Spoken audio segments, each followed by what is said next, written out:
Hi everyone. It's great to see such a brilliant crowd here today. Are you all having a great time? I think we can do better than that. Are we having a great time? Woo! As Peter just said, my name's Melissa and I'm the current outreach officer for Students for Life. Students for Life is a group focused on engaging college students in pro-life advocacy and campaigning.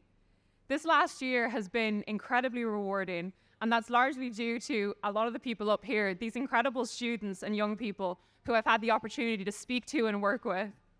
There are so many people in the pro-life movement who are not afraid to stand up for the vulnerable or to use their voice to speak out for the voiceless. And let's give a big round of applause to all those students and young people who stand up for the right to life. I think we heard a lot of talk recently there with the previous speakers, even on the topic of issues like feminism. And I think a common thing you get used to hearing, especially when you're pro-life and you're a woman, particularly in the college domain, is people will look at you with this sense of disbelief and they'll ask you, why are you pro-life? And there's always an air of, why would you support such a kind of misogynistic perspective? And I'm pro-life for a variety of reasons. But there's one that stands out in particular. I remember when I was 5 years old, my mum and dad brought me along to my mum's ultrasound appointment to hear my sister's heartbeat for the first time. I remember feeling so excited at this prospect of hearing her heartbeat as I sat waiting in that corridor. Of course, before I could come into the room, they had to do an initial ultrasound appointment. So I was waiting and waiting with this joyous expectation. I'm not sure really how long I was waiting there in the corridor, but I do know that I never went in to see the ultrasound.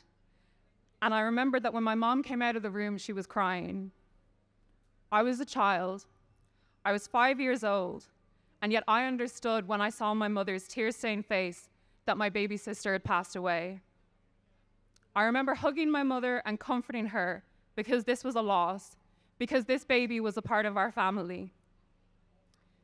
We know based on first-hand and second-hand stories that so many women are hurt and betrayed by abortion. They feel a loss that they can't talk about because the narrative around it has severed that connection to the unborn child. It's not a baby, it's just a choice. So what is there for these women to grieve?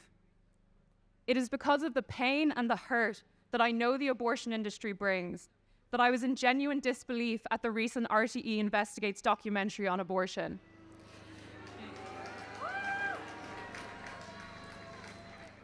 They say they spent 7 months making it, and in all that time, they never interviewed a single pro-life representative.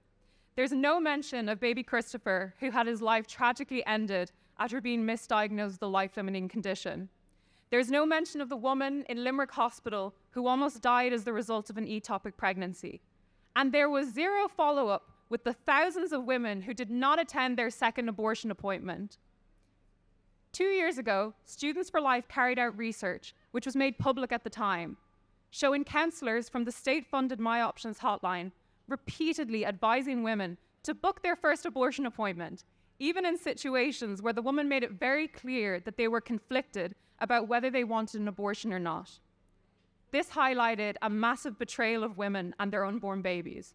But we are so grateful to the TDs and senators who raised this matter in the Oireachtas. However, the RTÉ Investigates documentary completely ignored this scandal involving the state-funded My Options hotline. We need to do everything we can to ensure the Special Oireachtas Committee on Editorial Bias at RTÉ actually happens. RTÉ is a public broadcaster, and it needs to be investigated for their clear, unapologetic bias.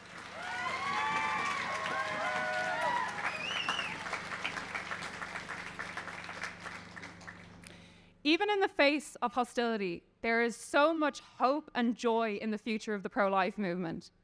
I know from interacting with students across the country, and indeed people on the stage today, that so many of them are willing to stand up for the right to life. It's been incredibly impressive to see how unwilling people are to back down on their beliefs, even when they're faced with pushback from friends, family, or their college. We are not going away. Not as long as there is a grave human rights injustice within our country.